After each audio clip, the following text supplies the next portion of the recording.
நாள் பேப்பரில் 2-3 கிலோமீட்டர் ஒருத்தர் பண்ணியிருந்தார் சுரேஷ் சார். அவர் பார்க்கும்போது சரி நம்ம 100 பண்ணலாம் அப்படின்னு ஐடியா மாதிரி இருந்துச்சு. பட் அப்போ வந்து 42 மட்டும் தான் முடிச்சுருந்தது. கொஞ்சம் ட்ரை பண்ணலாம் அப்படின்ட்டு கொஞ்சமாக அப்படியே பட் அது இல்லாத மாதிரி 12 சேலஞ்ச் ஒன்று பார்த்து சொல்லியிருந்தாச்சு பண்ணணும். அது பண்ணணும்னு ரொம்ப நாள் ஆசை. அது பார்க்கலான்ட்டு இருக்கும்போது அதுவும் ஆப்பர்ச்சுனிட்டி கிடைக்கல. பெங்களூர் போகலான்ட்டு இருந்தேன், அதுவும் கொஞ்சம் தள்ளி போயிட்டே இருந்துச்சு. சரி இப்போ இந்த 100K இது ஃபேஸ்புக்கில் பார்த்தோன்னே ஒரு சின்ன சந்தோஷம். விர்ச்சுவல் தான், பட் நம்ம ஏரியாவில் பண்ணலாம், ட்ரை பண்ணலாம் அப்படின்ட்டு ஃபஸ்ட்டு பாலுக்கு தான் ஃபோன் பண்ணேன். ஆக்சுவலாக அவர் என்ன எப்படின்னு தெரியாது, அவர் கிளாஸ் ஃப்ரெண்டு தான். ஆனால் தெரியும் நான் பால் கிளாஸ் ஃப்ரெண்ட் தான் மீன் என்னுடைய ஃப்ரெண்டோடைய ஃப்ரெண்டு. வாட்ஸ்அப் குரூப்பில் தான் அவரை எனக்கு தெரியும். பட் ரன்னிங்கில் நான் எப்போ என்ன பண்ணாலும் சொல்லும்போது ஃபஸ்ட்டு இது ஓகேன்னு தான் சொல்லுவார். அவர் அது ஓடுறாரா இல்லையாங்கிறதெல்லாம் ரெண்டாவது பிரச்சனை இல்லை, என்னால் முடியாது அப்படிங்கிறதா கிடையாது. அவர் சொன்னோன்னே பண்ணிடலாம் போட்டுக்கலாம் அப்படின்னு சொன்னோன்னே நான் நைட்டை புக் பண்ணிட்டேன். 2 பேருக்கு நைட்டே பண்ணிட்டேன். ஆக்சுவலாக அவர் ஓகே சொல்லலைன்னா கண்டிப்பாக எனக்கு ஒரு சப்போர்ட் கிடைச்சிருக்காரு. செகண்டு வீக்லி 100 பண்ணணும்னு பிளான் பண்ணிடுவோம். 100 கிலோமீட்டர் பண்ணோம் அப்படின்ட்டு. பட் எனக்கு சுச்சுவேஷன் கொஞ்சம் ப்ராப்ளம்லாம் இருக்கிறதுனால அவர் 2 வீக் மட்டும் தான் பண்ண முடியுது. மீதி பண்ணலை. லாஸ்ட் ஒரு 15 days நான் அதே பண்ணல. கொஞ்சம் வச்சுன்னா ஒர்க் வந்துருச்சு.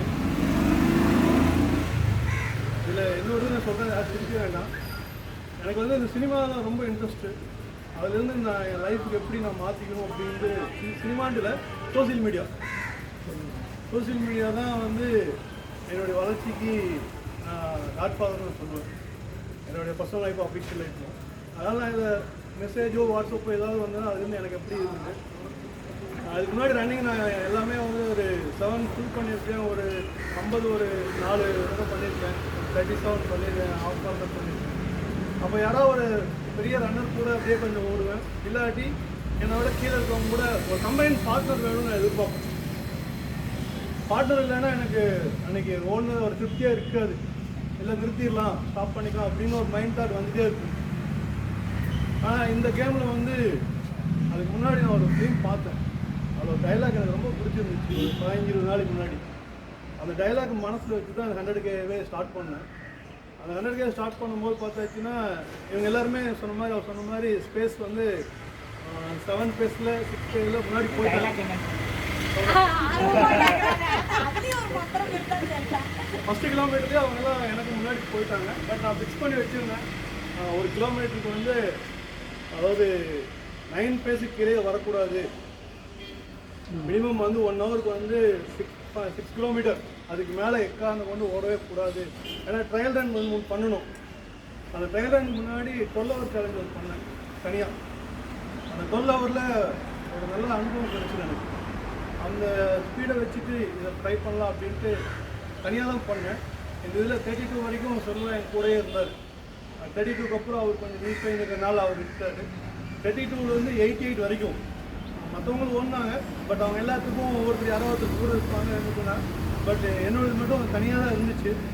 எனக்கு அந்த டைலாக் மட்டும்தான் மைண்டில் ஓடிட்டு இருந்துச்சு. எங்கேயுமே வந்து இது வரைக்கும் பண்ண மராத்தானில் நான் ஃபஸ்ட்டு 42 பண்ணோன்னா நான் நிறைய டைம் சொல்லியிருக்கேன். 42ல் லைஃப் டைம் மராத்தானே வரக்கூடாது.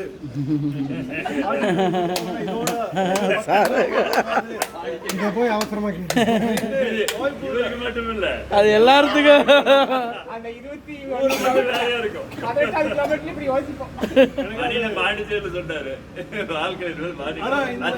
கிலோமீட்டர்ல எனக்கு ஒரு இடத்துல கூட நான் கொச்சின்ல சொன்னாங்க எங்கேயுமே வந்து டயர்ட் தெரியல எனக்கு. இது நான் ரொம்ப அந்த அன்னைக்கு ரொம்ப சந்தோஷப்பட்டேன். ரெண்டாவது இன்னொரு வேர்வை வந்து வரக்கூடாதுங்கிற ஸ்பீடில் போனது. மேக்ஸிமம் வந்து ஸ்பேஸ் வந்து ரொம்ப கம்மியாக 1 ஹவருக்கு 6.5 இந்த இதே அப்படியே போயிட்டு இருந்துச்சு. 50 வரைக்கும் 8 ஹவரில் 50 கிலோமீட்டர் கம்ப்ளீட் பண்ணியாச்சு. அதுக்கப்புறம் வந்து கொஞ்சம் வெயில் இருக்கிறதுனால கொஞ்சம் வாக், கொஞ்சம் ரன், வாக் ரன் இப்படி மிக்ஸ் பண்ணி தான் பண்ணுது. ஆனால் போதும், ஸ்டாப் பண்ணிடலாம், இல்லை முடியல அந்த தாட்டு நிறையா மரத்தில் எனக்கு வந்திருக்கு. சென்னை மரத்தானெல்லாம் 42ல் இது எதுக்கு வந்தோம், இப்படி ரொம்ப இதாகி போச்சு அப்படிலாம் தோணுது. ஆனால் இதில் அந்த எண்ணமே வரல. 82 போது இருட்டாயிடுச்சு. 88 வரைக்கும் திருப்பி இந்த பிளேஸ் வந்தாச்சு. ஃபுட்டும் வந்து எவ்ரி 3 கிலோமீட்டருக்கு அப்புறம் ஃபுட்டு ஃப்ரீக்வெண்ட்லி லெமன் ஜூஸ் கலபருப்பி இதெல்லாமே எடுத்துக்கிட்டோம். ஃபுட்டு ஒரு கர்ட் ரைஸு, சாம்பார் சாதம், இட்லியும் ஒரு 3 டைம் நல்லா சாப்பிட்டு திருப்தியாக. 88க்கு மேலே இவர் மிஸ்டர் கோயம்புத்தூர் குடிலூர் ரன்னர்ஸ் அவங்க குணா அண்ட் அமுதன் அவங்க 2 பேர் கட் பண்ணி கொடுத்தாங்க. ஒரு 98 வரைக்கும் அந்த 10 கிலோமீட்டர் தான் வந்து ரன் பண்ணுது ஒரு 730 பேஸில். அந்த 88ல் வராத பேரில் அந்த 10 கிலோமீட்டர் தான் வந்துச்சு. திருப்பி ஃபினிஷிங் பண்ணும்போது லாஸ்ட் ஒரு 1/2 கிலோமீட்டர் வந்து பிலோ 4 பேஸ்க்கு முடிச்சேன். 4 பாயிண்ட் சம்திங் அந்த ரன்னிங் வந்துச்சு. ரொம்ப சந்தோஷப்பட்டேன்.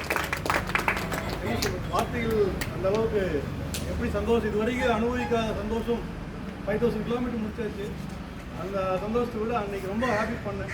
1/2 கிலோமீட்டர் என்னால் ஓட முடியாது அப்படின்னு ஒரு ஃபீலில் 2018 பேமெண்ட் அப்படின்ட்டு. ஆனால் இப்போது 100 முடிஞ்சிருக்கோம் அப்படின்னு ரொம்ப சந்தோஷப்பட்டேன். உண்மையிலே ஆக்சுவலாக நீங்கள் ஃபோட்டோ எடுத்து சண்டே ஒரு டெய்லி போடும்போது அதுதான் வந்து ஃபஸ்ட்டு ஆரம்பத்தில் இங்கே வரக்கு ஒரு விதை. ரொம்ப சந்தோஷமாக இருந்துச்சு. Thanks for appreciation.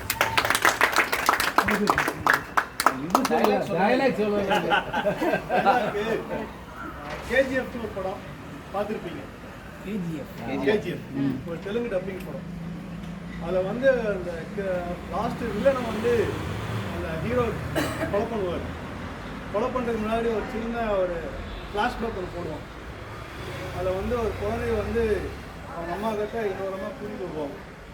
இது மாதிரி உன் பையன் வந்து இல்லை என் பையன் சண்டை கூப்பிட்டு போய் இந்த சண்டைக்கு போகிறான், என் பையன் கெடுத்துடுறாங்க, என் பையனுக்கு அட்வைஸ் பண்ணிட்டு போயிடும். அவங்க அம்மா உடனே வந்து நீ கூட்டிகிட்டு போனேன் சண்டைக்கு, எதுக்கு கூட்டிகிட்டு போனேன், தனியாக போ, சண்டைக்கு கும்பல் சேர்த்துக்கு போகாத, எங்கே போனால் தனியாக போ, பின்னாடி 1000 பேர் இருக்காங்க நினச்சி போனால் அன்றைக்கி மட்டும் தான் ஜெயிப்பேன், 1000 பேருக்கு முன்னாடி நீ இருக்கிறேன், அப்போ உன்னால் எல்லாத்தையும் ஜெயிக்க முடியும் அப்படின்னு அந்த டைலாக் ரொம்ப என்னை இன்ஸ்பிரேஷன் பண்ணிடுச்சு. அதனால் யார் வந்தாலும் நம்ம ஸ்டைலில் நம்ம போகலாம் அப்படின்ட்டு ரொம்ப இன்ஸ்பிரேஷன் கொடுத்துட்டாங்க. Super, very good.